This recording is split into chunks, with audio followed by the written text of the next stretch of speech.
you playing live anywhere? Yeah, the Dwight chair was a pretty prestigious gig. It's like the Steve Miller gig. It's like Tom Petty. These don't fall out of trees. I was like, you know what? I want to keep playing guitar. Producing records was my vocation. And producing records was something that I had a talent for. Learning guitar was difficult for me. I worked really hard at it. I wanted to be a good guitar player. I never thought about, I want to be a great record producer. It just came to me out of organizational skills and leadership skills that I applied. And there's a bunch of stuff in my discography where I played guitar for people, but I'm not that guy. When I first came to LA, and always like, I'm going to be Larry Carlton. I'm going to be Dean Parr. I'm going to be a session guy. And I did a couple sessions and I didn't like it. I didn't like being told how to play. I know. I was on a session with Steve Lukather once where we were doing a Richard Simmons exercise record, and the producer was trying to tell him, "Oh, you're giving me like bushes and trees, and I'm looking for rocks and like gravel, And it's like he's like going, huh? And he just got up and left, and it's like we replaced him with Buzzy Feet, and it was so funny. And Buzzy came in like, I don't care. I'll get rocks and trees. I don't care. That's classic Steve. I could see him. It was like an ejector seat in a jet fighter, like, yeah. And he was gone. And that's why you go start your own bands. That's why they started Toto, so they could do their own thing. I mean, there was times where I played stuff and they'd play it. Okay, play your solo. I go out, play the solo, and take another. Oh, okay. And then I'd stop and I'd start wrapping my stuff up. And usually you were in a situation where the artist was producing themselves. They weren't as talented or qualified as you were. They were like, you're a thoroughbred and it's the first day they've ever ridden a horse. And you're like, get the fuck off my back. This guy said to the engineer, he goes, what's he doing? And he goes, I think he's packing his gear. And he goes, well, he's not done. He goes, Pete. And he goes, yeah. He goes, what are you doing? I said, I'm packing up. He goes, why? I said, because I'm done. And he goes, what do you mean you're done? I said, well, wanted me to play a solo. And I really like what I just played. So I really want to play it again. And you can't do that. You know what I'm saying? I mean, the word gets out pretty quick. It's like, don't call him. I found out quickly that wasn't going to be for me. So I told my wife, I still want to play guitar. And there'd be situations in Los Angeles where somebody would call me up and say, hey, Pete, there's a benefit for a so-and-so, and would you bring a band and come and play? And I didn't have anything prepared. So I'd go, yeah, I can't. And I didn't want to like prepare a band each time just to go play a set. Right. And I did want to keep playing. And the last thing I wanted to do was throw something together and then have Kenny Lee Lewis come to see me play and go, yeah, I saw Pete play last night. He wasn't that good. So I said, I'm going to start my own band. And she was like, all right. And I said, I'm going to learn how to sing. I'm going to sing better, work on it, buy my own drum set. So the drums always sound the same. Not some guy brings in the wrong snare drum. I'm going to buy my own keyboard, buy my sound system. And I got this little gig and I found this club. It's a Moose Lodge. And I think I've seen you advertise that. Yes, every Monday night for like the last 8 or 9 years prior to the pandemic, if I was in town, I played the Moose Lodge with my band, the Pete Anderson Trio. Yeah. For the most part, it was an organ trio because the organ player kicked bass. Every once in a while, I'd bring in a bass player, but I had a great drummer, great keyboard player, like heavy cats. I mean, younger guys that could play and read and knew complex music, and we could play blues and we could play jazz, we could play rock, we could do different grooves. That became kind of like my touchstone, like my sanity period. You know, there's that off night gig that everybody goes, oh, we're going to the so-and-so because so-and-so's playing. You know, Jack Mack and the Heart Attack. They used to play at midnight at the Troubadour every Tuesday or something. I know you used their horn section on Michelle Shock's album. I remember when Lee Thornburg was telling me about playing on that record. Yeah, Lee's my go-to arranger trumpet player because I've known him the longest. And we have a simpatico. So did you record any of those live sessions that you did? Oh, yeah. There's a record called Live at the Moose. Is that available now? Yep, it's available on PeteAnderson.com in the digital download section. There's also some video of it on YouTube if you look it up. Okay. And then also your book is also available on the website? Well, the book is not done yet. The book is written. I used Mike Melenda from Guitar Player Magazine. He edited it for me. Right. And I'm in the process of doing the art layout. And I've also done a DVD with it. When you're reading the book and you get to some point where I want to explain more, it'll say, go to track 1 on the DVD, and it'll talk about what we're talking about in a certain paragraph in the book. probably do that self-publishing thing through Amazon. I've done that. You do it on Kindle. It works pretty good, actually. Yeah, do the marketing and all that. So I'm really excited about it. I put about 8 years of thought into this book, and it's sort of an organizational book. I'm not going to talk to you artistically on how to produce a record, because that's up to you. Right. Your love of a certain pool of music that you could do an adequate job of production on is your business. But it doesn't matter what type of music is. There's a way that I feel is successful in organizing how you start and finish that project. And it's taught from a musician's perspective. It's not taught from an engineering perspective. An example would be you and I are at guitar school, and we're walking the halls, and it's going, hey, buddy, check this out. Look at the bulletin board. And we look at the bulletin board, and it goes, production classes starting Tuesday. And you go, hey, we should do that. Yeah, let's go take production classes. That'll be fun.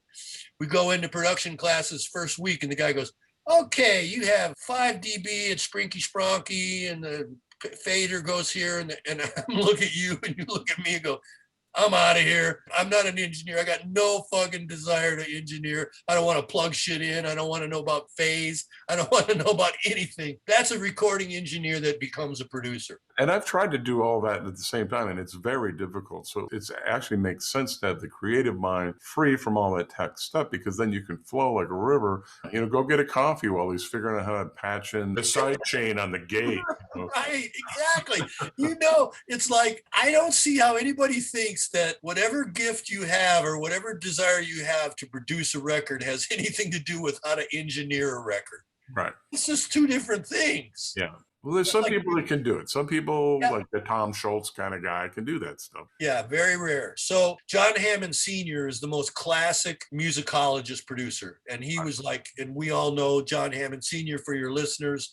He started with Robert Johnson and ended with like Stevie Ray Vaughan. He signed Bob Dylan, everybody. Yep. And he was the greatest talent scout of all time. Yep. And he had a record collection. So consequently, he could talk to you about records. He couldn't play an instrument, and he couldn't engineer, but he certainly had taste in music. Like a Tommy LaPuma or something. Yeah, there's those cats. Yeah. Back in the day, there was plenty of them, Bones Howe. Yeah. Well, I'm sure everybody's looking forward to this book. And when do you think that might be out? I'm talking to a guy right now to do the art layout. Probably within the end of this year, maybe? Yeah, oh yeah. I hope it's done by the fall. People out there, just make sure you go to Pete's website, make sure you stay in touch with his progress on the book, because it sounds like it's going to be a really great one. We'll come back to Kenny's show, and I'll show you a copy of the book. Kevin was saying something about a 60s twist EP that you did or something. Is that also available? Yes, it's on my webpage. It's on Bandcamp. Well, we want to make sure that everybody gets their hands on this stuff. Oh, absolutely. Go to PeteAnderson.com on the digital store. That's 60s with a Twist is instrumental songs of the 60s that were hits. You would know. It's like Canadian Sunset, Our Day Will Come. I'm in with the in crowd, used my young guys and orchestrated it, put some horns and strings on it, but played the way I play guitar, that kind of gag. Well, speaking of playing guitar, do you want to play a couple of real riffs? Familiar licks in unfamiliar places is what we're going to talk about. So I'm going to play a G9 folk chord. In the key of G. So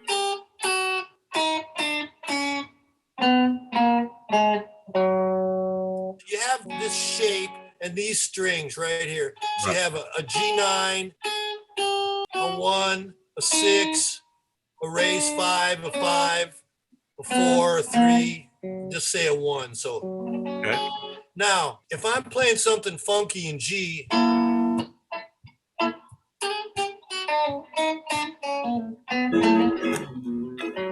played all those notes we just talked about. Now, I'm going to stay in G, and I'm going to drop that lick down to F. Same lick, same riff, everything. Whole step down. Gotcha. Now, what I did was I played the same riff.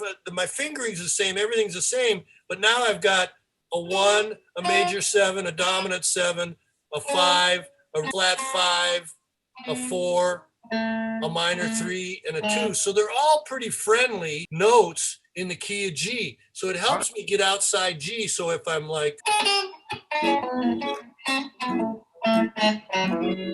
Then I take it up a half step. Everything stays in G. The chord stays all static.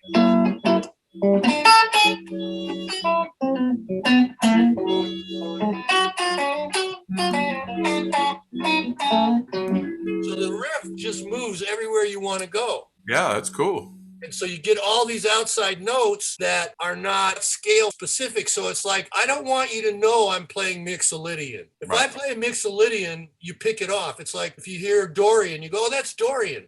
I want to think I'm doing Dorian or think I'm doing Mixolydian, mixing it up. And you're moving it around to where you're just putting it in a different part of the cage, moving it up and down the neck. Our tonic is still staying right there in one area. Yeah.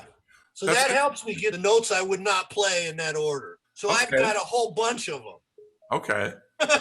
All right. What I'll do is I'll do a little piece that I'll show what Pete was showing us, and we'll call that the Pete Anderson cage movement. Yeah, I've been working on that idea. When you find one, you find 100 of them. So it's basically trying these little static patterns and then sliding them up and down the neck where they're applicable. Yeah, that's great, man. Well, thank you so much for doing this today. I mean, what's on the horizon for other than the book? And is there anything else going on? Or you got some other projects? Well, are you going to stay in Southern California? Oh, absolutely. Because your mommy told you to go west. I did. It hasn't snowed yet, so as long as it doesn't snow.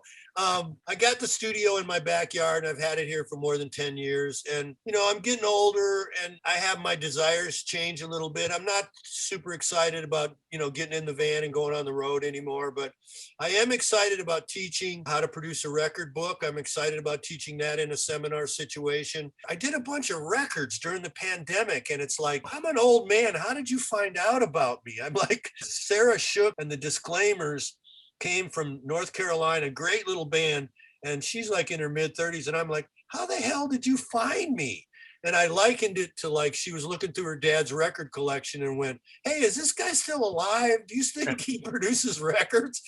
So I did a record with her during the pandemic. It's great. Say the name of that one more time. Sarah Shook and the Disclaimers. It's really good. She started off being part of that alt country Bloodshot Records group, but she's way beyond that. Her songwriting is just terrific. We'll keep an eye out for her. Yeah, Sarah Shook. And then there's a guy out of Nashville named George Dukas who was on Capitol, I think, for quite a while. Anyway, and he's on his own like everyone is. And we've been doing pre-production. In fact, when we hang up here, I'm starting pre-production with him or finishing pre-production. We've been doing it by Zoom. So just like you and I, we're sitting here with guitars, you know, arranging tunes. He'll be coming out here in about 3 weeks and we're going to start his record. And just when I'm like thinking I'm out of the record producing business, you know, it's like, hey, you want to produce a record? Hey, you want to produce a record? I'm like, okay, all right. So I still love to play. I know you were probably friends with Don Heffington. I know of him, but we've never hung much, but I know of him. He's great. Well, Don was a good friend of mine. And I'm more familiar with Tom Bukovac and, you know, and those guys. Yeah. He came to see me play at this little jam session I had with some really good guys. And that was fun because we were just challenging ourselves at a jam session. You're like, what do you want to play? Come on. Yeah, we'll play it. But I had a really good band. I had me and Skip Edwards. Don Heffington came to see me and they always ask me like, so what have you been producing, man? Because, you know, that's your moniker. And I said, Don, I don't care if I ever produce another record.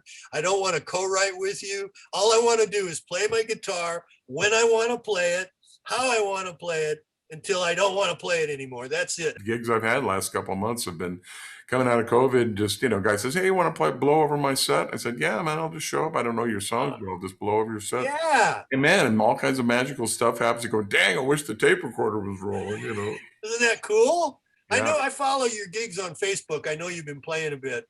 And you live in a beautiful place. I know that area. Oh, thanks. Gorgeous up there. Yeah, we're very lucky here. Well, that's fantastic. Well, listen, is there anything else that you'd like to tell the young musicians out there coming up? A little sage advice from the producer that came up from the bottom in Hollywood. I would say my biggest thing that I would tell anybody, I've said it at my Grammy Museum thing, is if you're going to dream big. Have big dreams. That's great advice, man. The genius of Mr. Pete Anderson, ladies and gentlemen. Thank you for being here, and you just have a wonderful evening. Thanks to Eric for all of his help in hooking us up. Thanks for picking up the guitar. Yeah, man. I really appreciate that. From fretfriends.com, we just thank Mr. Pete Anderson, and bye-bye. See you. Bye. Everybody, thanks a lot for tuning into this episode with Pete Anderson, the great guitar player, producer. But what an incredible journey, him coming up in Hollywood, just being a honky-tonk player, and then getting the education that he needed by going to GIT and learning theory and learning some altered scales and sharing a little bit of that today. What he was showing us was that if you were to go to like something like this, stay in the box of kind of a major area, like in G here, he was just going like... And that was just going down for the 9 on a regular G cage. And then take it down a whole step, same pattern. Easy. You go like this. That's F. Kind of makes it sound kind of different. It's nice. Then he went up a half step.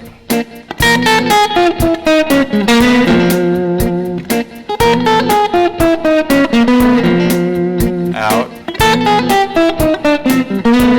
Regular, and then down half step. And going up a half step.